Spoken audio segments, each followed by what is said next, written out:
Focus on me. Focus on me. I think we're good. All right, friends, welcome to a brand new video. My name is David Lee. Welcome back to the channel, or for those of you who aren't familiar with the channel, welcome to the channel. Today, I'm going to be talking about a controversial subject because I think a lot of people underestimate the power of the Sony A6500. With that said, there are some drawbacks when you want to shoot slow motion. There's only a handful of cameras out there that provide anything above 100 frames per second, and not all of them have a clean image from it. The Sony A6500 has a decent image quality when it comes to shooting 120 frames per second, but for a lot of people, they have said that the image looks very soft, very unusable. I think unusable, you have to take that with a grain of salt, because unusable for something like Instagram or Facebook with the compression honestly isn't that big of a deal. But if you need high quality production for say like a short film, a commercial, something that's going to be going on to Vimeo, YouTube, or a client's website, image quality does matter. And for the little Sony A6500, even though it only costs about $1,200, which I'm surprised it still costs $1,200, the price hasn't gone down a lot at all, which means that this is a very valuable camera. But the main drawback I have is when shooting 120 frames per second, I have noticed that overshooting with this camera for the past year or so, that the 120 frames per second just isn't up to par with what I would like it to be in this day and age. Why is that? Well, it's not just from my own eyes and my own experience.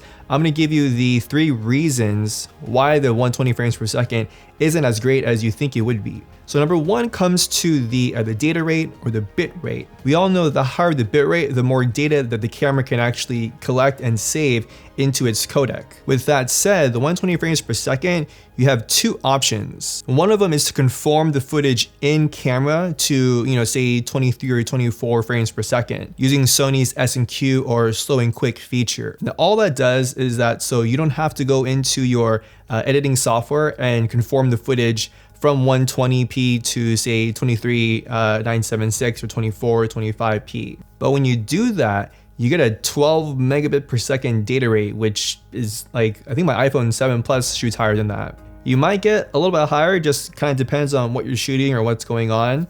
But between like 11 and 13 is the most I've ever gotten using the SanDisk Extreme Pro 95 megabit per second cards. So you're saying to yourself, God dang, like 12, 13 megabits per second is not a lot.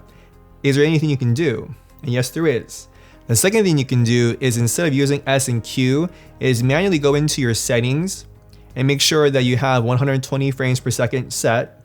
But instead of using S&Q as your shooting mode, just keep it to manual or aperture, shutter priority, whatever you have. And from there, you're actually gonna get around 32 megabits per second, which is the most I've gotten. And 32 is more than 12, but still really isn't that great compared to other cameras out there that offer 120 frames per second. With a much lower data rate, the camera just doesn't have the ability to capture enough information to keep things in detail. So another thing you can do, which is tip number 2, is to use the in-camera sharpening, which I know a lot of us are kind of like, well, we've always been told to unsharpen our images or to reduce the in-camera sharpening. And the Sony cameras specifically have a very like edgy feel to them compared to like Panasonic or Canon cameras, at least in my experience. That's why I like shooting them for docs, is they have a very, they're just like a very punchy, very edgy feel, but you may not want that. So in order to combat the like softy footage from using 120 frames per second, is use in-camera sharpening. If you're shooting a Cine Gamma or S-Log profile, I tend to find using +4 to +7 works out very well depending on what lens you have. If you have a much sharper tactile lens, then you may want to go like +4, +5.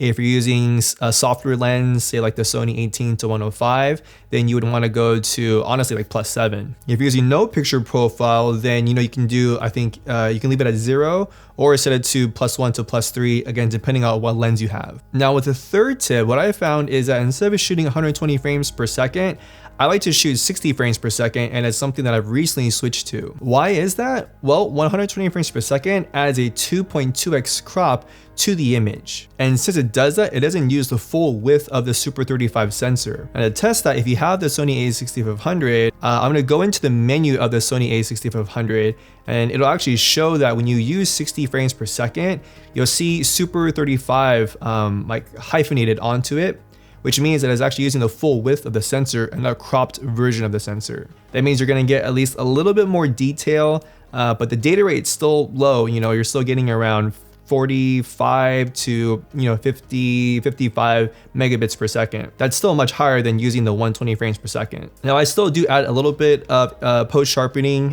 You can use unsharpened masks in Premiere, or something that I like to use is Red Giant's Magic Bullet Looks.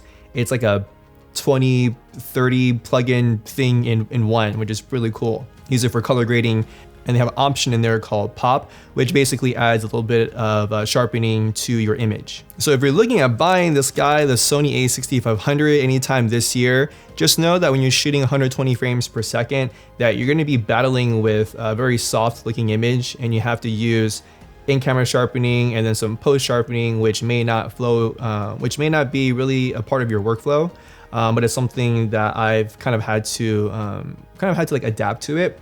And again, like I said, I've switched to shooting 60 frames per second just because there's a little bit more detail, and but the 120 frames per second, it's situational. You know, if I feel like there's good lighting and there's something that I really want to capture in slow motion, then it's still totally usable. And that's the main thing, is that it's still usable. Just don't use S and Q. Use the regular shooting modes. You're getting at least 32 megabits per second.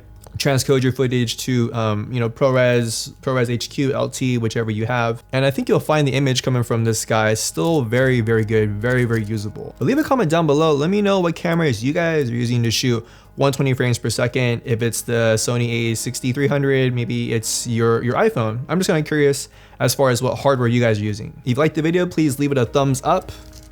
I'd appreciate it. Subscribe to the channel because I bring you guys everything from my own experiences using Sony and Canon cameras. I'm actually gonna be switching out my A6500 for a new camera that I recently purchased, one that I've been waiting for about a good year or so, just saving up for it. But I'm still using the Sony A7R Mark II for a lot of stuff, from commercials to my docs. It's just a very, very good camera. I've been doing a lot of A6500 videos. This is gonna be the last one. I'm gonna start doing some stuff on the A7R Mark II, just purely for filmmaking and little nuances, little tips that I find to give you the best quality picture, the best shooting experience. And then I think mixed in with that will be the new camera as well too. I'm really excited for that. All my commercials, some short films, and similar things like that. All right, friends, that does it for me. Remember that every day you have an opportunity to create your own experience and to write and tell your own story. My name is David Lee. I'm gonna see you guys in the next video.